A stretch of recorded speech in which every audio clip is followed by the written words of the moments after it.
Welcome to the Finding the Magic podcast, where books come alive. I'm Tricia Copeland, a fiction author and host of this show. If you love books, finding great reads, and hearing about the story behind the story directly from the authors, this is the place for you. Whether you like fantasy, science fiction, dystopian, or romance titles, I think you'll find something to love in my playlist. Listen in to discover something magical about a book or two today. Welcome, Ben. Well, thank you very much, Tricia. I appreciate the opportunity to be on your show and look forward to the discussion. Thank you for being here. Today we have Ben Leman. Hopefully I pronounced that correctly. You have a new book coming out in April of 2026, Between the Times. Looks like a historical fiction. Jump in and tell us all about it. Yeah, no, it is. You got it pretty much right there. Ben Lamont is my name, and Between the Times is the title. It takes place in Scotland in the 1640s. It is a historical fiction novel, and it's largely based on actual history. So there is a lot of research involved in it, and it's the gist of it is that you have one Scottish Highland clan that is drawn into a conflict by a neighboring clan. And in that process, as they get drawn into that conflict more and more, the main character and his clan and family members goes through a journey, and that journey through those experiences is really his evolution of thought about their way of life, about clan life, and the difficulties of it, the benefits and drawbacks of it. And that evolution of thought leads him and his family and clan to a crossroads where he has to decide, or they all have to decide, do they stay and defend their family heritage and their lands that are being threatened, or do they pursue a new route and try to start a new life in pursuit of with a better way of life in mind? Was there a choice for them? I'm like, okay, was there a Yeah, it's a good choice? question. It's a good question. The culture of the clan life, there's a very much a code that the clan members lived by historically, and that included loyalty and honor of, defending your clan. Basically, the clan was the key to survival back then. I mean, clans were vicious towards each other, and it's well documented all the attacks on each other. You don't hear much about them, really. You hear about the broader stories like Braveheart with the kings, all that kind of stuff. It's in England and the fight between the powers that be. But you don't really hear much about the clan on clan warfare that happened. And so it was a necessary structure in order to survive. And so therefore the clan members, their loyalty to the clan and defending the clan was priority number one, because it's how everybody survived. That's so interesting. Yeah, I guess I'm thinking like getting Outlander vibes. I don't know if you paid attention to that series, and then I watched Rain. I don't know if that's also it's a YA series. I think it was on Netflix or something that was about Mary Queen of Scots. Um, so how and it's set in the 1600s, you said, and it follows. Do you have one main character? Is it a first person point of view, or is it how did you write it? Yeah, so there's one main character, but there are several characters that play very significant supportive roles, a couple of which are females. I have a couple of other males. And what I tried to do is take the reader into the depths of the mind, the thoughts of the characters, to as if you're experiencing what they were thinking themselves at the time. I wanted a real visceral sort of a way for the reader to experience what life was like back then. And so there's several underlying themes going on at the same time with different characters, and the characters have very different personalities.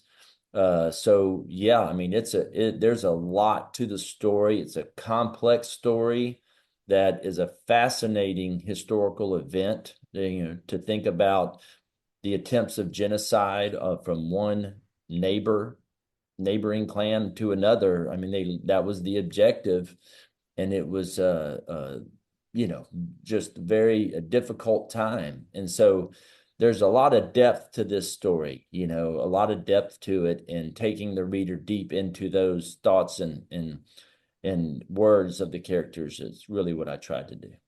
And the main character, who is he, a leader or does he become a leader in his clan?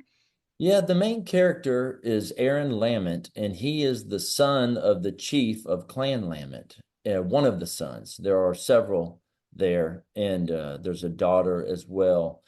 And so he goes through, as the main character, he's the primary mechanism that goes through the evolution of thought for my story. He's the primary tool I used to demonstrate the evolution of thought from clan warfare. Clan life is great, this is wonderful, we're going to fight for our clan, we die for our clan, that's what we do, blah, etc., to slowly peeling back that onion through his experiences, which are not only just the battles that he goes through, but he falls into love with a woman that plays a big part in this story as well.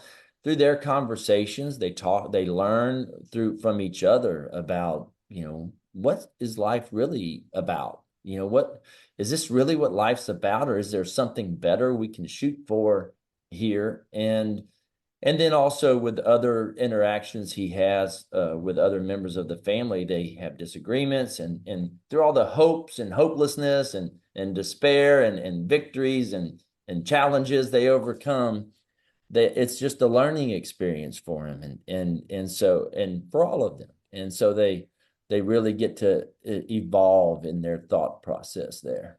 Is it a little bit of a coming of age for him? What age is he when the story begins? It is. It is a very good question. That was so when he's first story begins, he's in early 20s, and so he's very much a trained warrior that has trained his whole life and has been starting to fight, and he's ready to lead. He wants to lead on the battlefield and prove himself. But there are experiences he goes through on his initial moments on the battlefield that are kind of a rude awakening of sorts. It's a reality check on what warfare is really about, and in that's his first learning curve. And so the book opens up with a gripping scene, and it just throughout the entire novel, it really holds the interest and moves fast. It's a fast-paced book, but deep at the same time. So it holds the interest of the reader, is what the goal is there, and while I'm moving the story along pretty quickly. Neat. Yeah, I can, I just feel cold thinking about Scotland.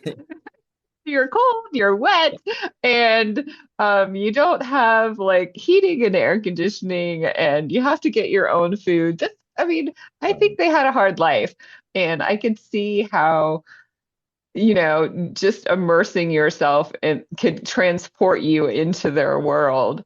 Uh, how long did it take you to like research and write this book? It took a long time. It started really in 2013 with a personal story. I didn't think of writing this book until that time, and that's when I first started thinking about it. I had a personal friend that was dying of pancreatic cancer, was a mentor of mine, and I was last visit with him on his deathbed, and after the discussion, he was falling in and out of sleep, and it was obvious he was tired, and so I decided to leave, and so I said goodbye, and he went unconscious, and I started to walk out of his bedroom door, and he called my name and said, "Between the tines, Ben." Just yelled, "Between the tines." I didn't know what he said. I didn't understand it at first. I went back to his bed and said, "What did you say, John?" I didn't understand you. And he said, between the tines. And then I still didn't understand, obviously. And I said, well, I don't understand what you're talking about.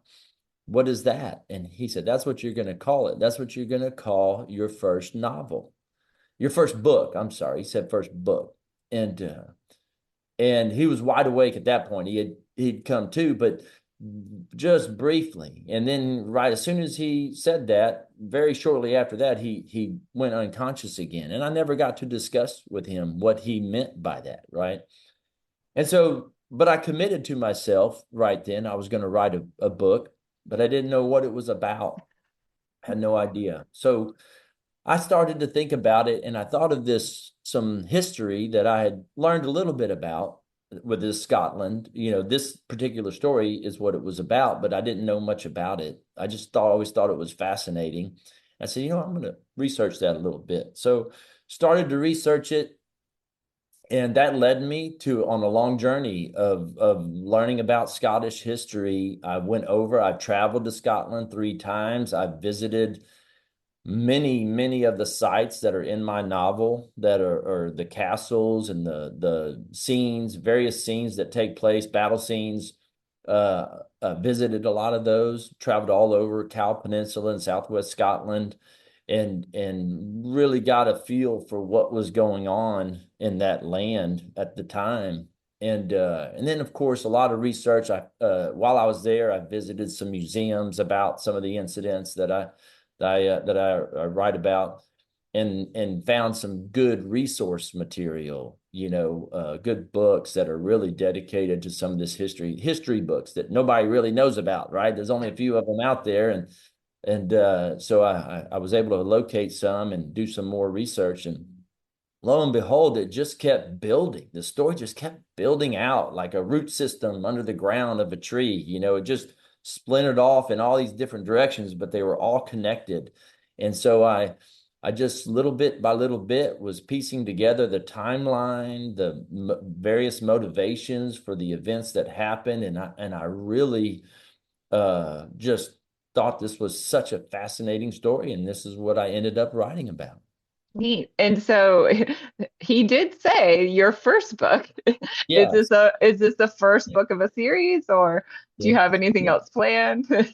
Right. No, it's a good point. This is the first book of a trilogy. This story is longer than this first novel. This first novel is 140,000 words. Oh So wow. it's a full-length novel. That's two Um, novels in one yeah, almost. novels, yeah, 2 novels in one. But it is the trilogy is called Forged in Blood. And this is Between the Tines is book one. And Forged in Blood is really about the broader story of all 3 books, of course.